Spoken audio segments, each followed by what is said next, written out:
Andor's less than 2 weeks away. As such, the D23 Expo has presented us with a brand new final trailer for the upcoming Star Wars series. We've got fresh looks at clone troopers, Imperial officers, and Rebel agents. But what does this mean for the plot of the upcoming series? Sit tight, we're breaking it down for you. What you will. Let's call it war. People are standing up. They're afraid. Right now, they're afraid. Let's go!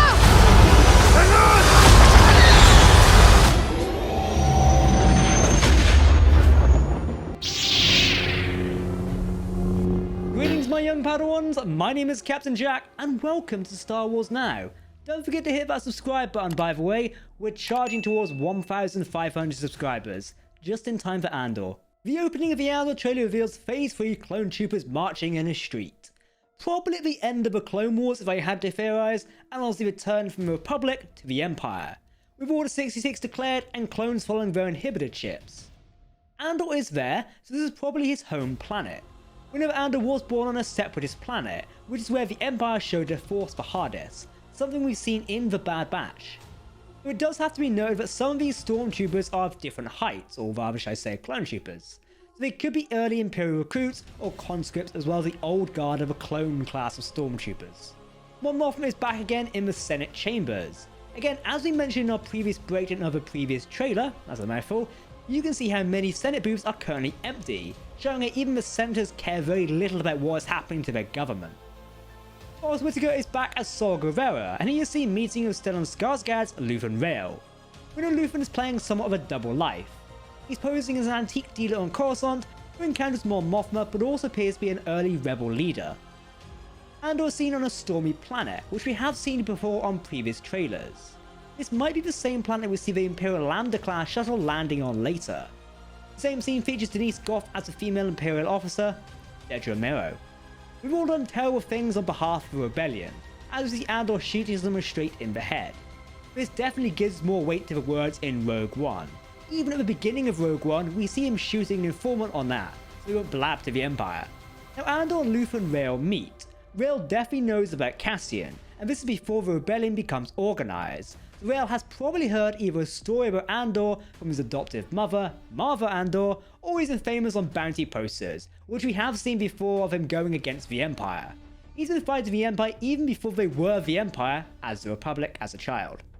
A TIE fighter flies over some sort of dam. Going from the Empire perspective, it won't surprise me if this dam is recent and causing damage to the planet, perhaps limiting the water downstream of the local inhabitants. Could we see Andor on a mission to blow up the dam? That'd be a cool episode and very cinematic. We see Andor fighting or at least running from blaster fire in possibly the same location he's talking to Luthen in. Perhaps the Empire finds him or the local security force and Andor has to make a choice either to flee himself or to help Luthen and accept his offer.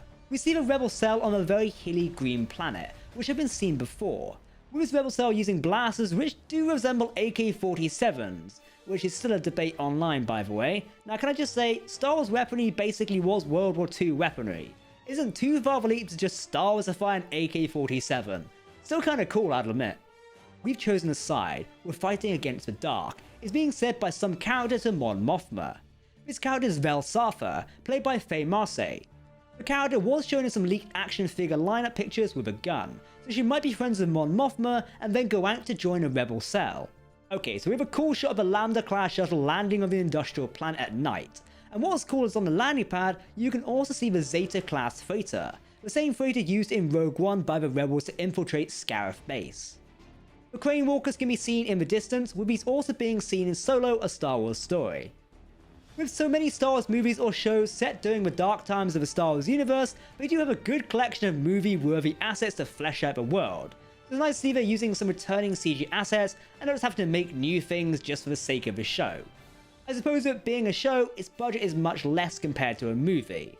So in a sense, it's forcing some of its continuity, which isn't a bad thing. Out of the shuttle, we have the Imperial Officer of Dedra Meero, flanked by Death Troopers. We've seen this shot a lot, and the Death Troopers escorting her make her a very important Imperial officer, even Imperial Intelligence or the Tarkin Initiative. Now in the next scene we hear her say, there is an organised rebel effort, drill down and get a hunt started. Dedra says this as a meeting, which might be a meeting of the heads of Compnor, the Commission of Preservation of the New Order. This is probably the same meeting we see Anton Lesser's character, who might be Armand Izzard, the Legends head of Kompanor. Now, might not get confused, Kompanor is the umbrella organization of many Imperial intelligence arms of the Empire, from the Imperial Security Bureau to such organizations as the Coalition of Progress. Yes, I know it's a mouthful, but you get there. Now, on the next scene, we do see an explosion and the security officer, or planetary police force officer, Kyle Seller's character. Cyril Khan, who is the character's name, seems to be very much on the hot on the heels of Andor, possibly showing his ties to the bombing on the planet. Now, Death Troopers are on this planet as well, being sent to hunt someone down, which might be Andor, but it is fascinating that Andor is very much seems to be continually running into Death Troopers, or be hunted by them, from his beginnings here to the end at Scarif. We do get a shot of Luthen Rail's ship, which is a new starship, but quite small and has many Corellian features. Perhaps a sister ship to a Millennium Falcon, that'd be kinda cool. You realise what you've set in motion. We hear Mon Mothma say this to Luthen Rail, who might be the one who gets the flames of rebellion started before it truly becomes the Alliance to restore the Republic. Mon Mothma continues, and we actually see her talking to Luthen. Luthen has a very more formal outfit and hairstyle, so perhaps he was originally a senator or other diplomat who worked with Mon Mothma, maybe even being a part of the delegation of 2000. Though from what we know of other trailer and speculation, it appears he might just be an arms dealer or antique dealer, as we mentioned earlier.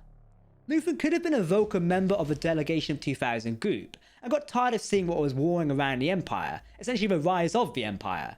Maybe he went to do something about it, even if it means many people will suffer, as Mon Mothma says in the trailer.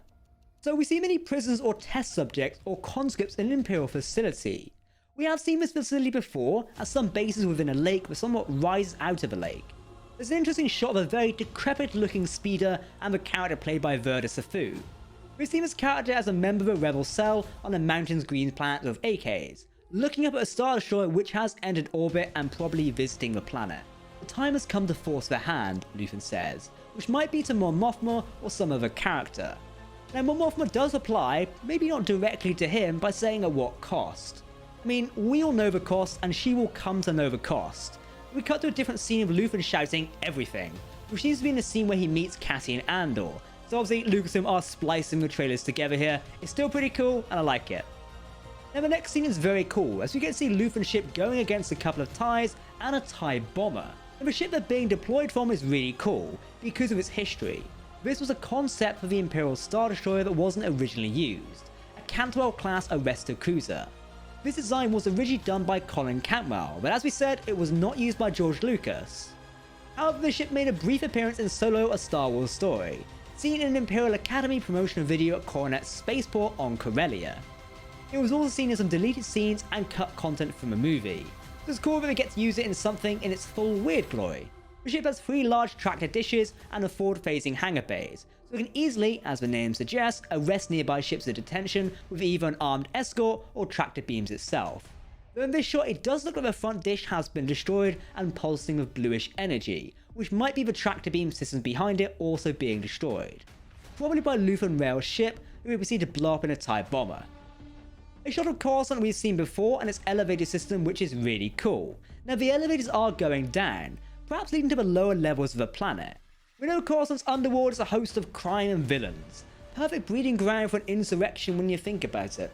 We've seen some Batangars, which might be the Lake Imperial facility. Of course, we then see Andor wearing the same outfits as those people with white jumpsuits and orange shoulder stripes. In previous trailers, we've seen these people wearing these outfits building things, which might be some sort of prison labour to make Imperial goods or weaponry.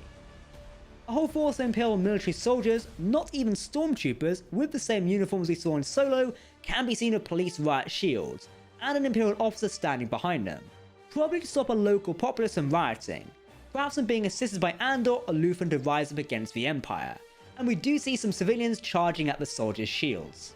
There's a quick shot of Adira Arjona's character, Bix Kalin, climbing up a ladder in a pipe, maybe even having to hide in a sewer system from the Empire.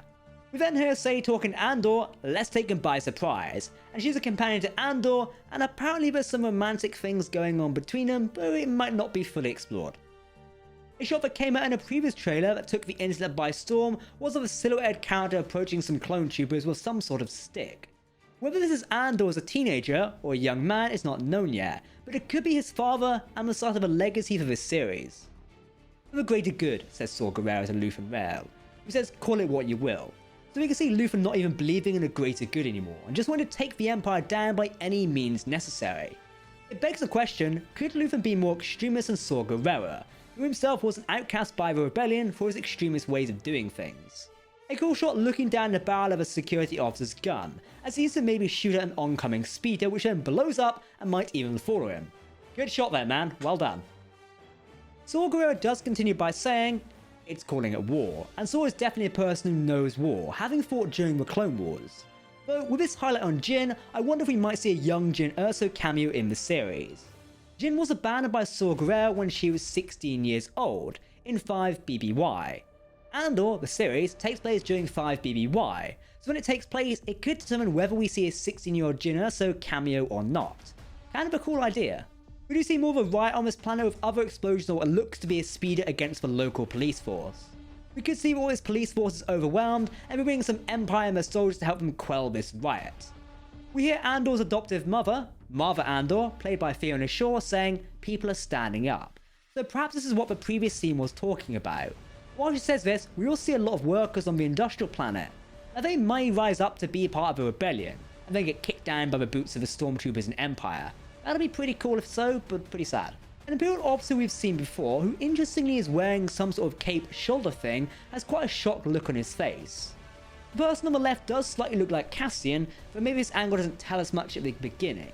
Perhaps it's Cassian when he infiltrates the sort of Imperial compound. That could be cool. They're afraid. Right now they're afraid, says Cassian, as we see him in some interesting pajama looking outfit, and then disguised as an Imperial pulling a lever, which I would like to believe is on the planet of the Imperial Dam, perhaps raising the dam and letting water through or something. There's another interesting looking Imperial ship which we can't identify, because we can only see its back and it had 6 engines. It can be seen going through the atmosphere of the planet with a lot of debris falling around it. So many debris that the sky looks like it's on fire. I did think this was an Imperial cargo transport ship, but I'm not fully sure. Perhaps this is the destruction of a Star Destroyer, maybe even the Star Destroyer we saw previously in orbit could have been destroyed. With debris raining through the sky. This would be a big feat for an early rebellion, I'd say, so maybe we won't see that just yet. Then finally, we see Cassian Andor, what looks to be Luthen rail ship, fighting off TIEs in a burning sky, which could be the same situation of a destroyed Star Destroyer, and cleaning up the remaining Imperial forces, maybe so no one finds anything. It definitely looks like Andor is going to be a much darker, grittier take on the Star Wars universe, and we can't wait to watch it. Good news for us, the premiere is on September 21st, and comprised of 3 episodes, so we'll have a lot of Star Wars Andor to talk about then, in just under 2 weeks. Alright Exalted Ones, that's it for me. What did you think of Star Wars Andor's trailer? Do you like it? Has it gotten you excited for the upcoming series of Andor? Let us know what you think in the video comment section below. Don't forget to hit that subscribe button to keep up to date with the latest Star Wars news, lore, and more. You can also follow us on social media as well. Make sure to let us know what you think in the video comment section below. Because if you're talking about Star Wars, then of course, we want to hear about it. For now, that's it for me today on Star Wars Now. I've been Captain Jack, and may the Force be with you. I'll see you next time.